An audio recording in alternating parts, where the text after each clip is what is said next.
ang kabuuan ng sulat ni Henry. Ayan, Henry. Para kay Ann, pakinggan po natin.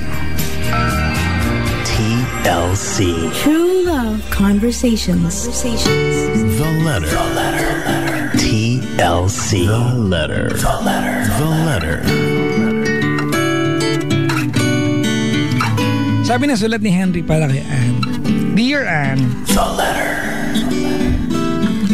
gusto ko lang mag-sorry sa iyo kasi biglang nagbago yung pakikitungo ko sa iyo. Bigla kitang iniwasan at na-block sa Facebook at hindi nagparamdam ng 2 weeks nang hindi mo alam kung ano talaga ang dahilan. Ann, I'm sorry. Hindi ko masabi sa iyo ang dahilan kasi naduwag akong aminin yung nalaman ko sa mga kaibigan mo at sabi nila sa akin habang nasa Makati ako na nagkaroon ka raw ng scandal. Ang masakit pa doon kasama mo sa sinasabing scandal na yon ay may asawa na.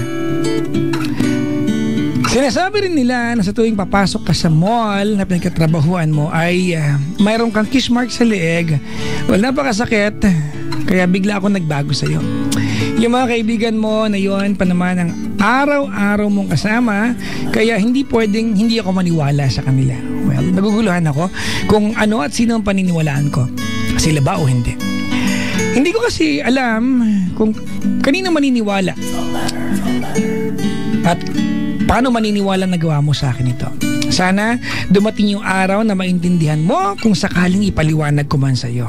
Ann, mahal kita at sorry sa lahat ng naniniwala ako na hindi mo yung magagawa sa akin kahit alam kong medyo okay na tayo ngayon.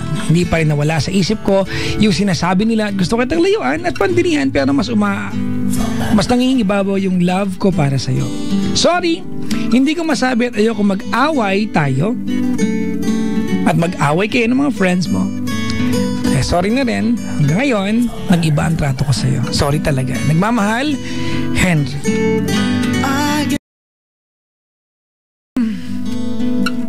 Scandal daw. Okay, kung may kopya ko niya, itag sa amin yan, ha? Mablock po yan, loko. Sabihin ko, scandal ba yan? Black you. Kainis.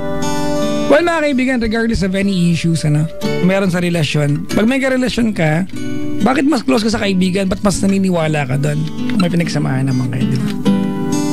Unfair naman yata, di ba? Na makikipaghiwalay, magbabago ang pakikitungo mo na na-confirm mo lang ang lahat ng bagay kasi nakwento ng kaibigan niya. Ba't ka pa nakapagrelasyon sa kanya? I don't exactly know, di ba, kung ano yung katotohanan, totoo ba o hindi. Pero sana, di ba, magtanong ka. Give that person the chance, mga kaibigan, the fighting chance to explain yung sarili niya sa iyo. Tawagan niyo ba kadali over 832-6171 or 1-800-10-100-5683. It's 832-6171 or 1-800-10-100-5683. Pangalawang gabi ko na pong i-play ito sa ating the letter portion. Coming from Shakol, mag-Shakol na naman tayong lahat. Kandal daw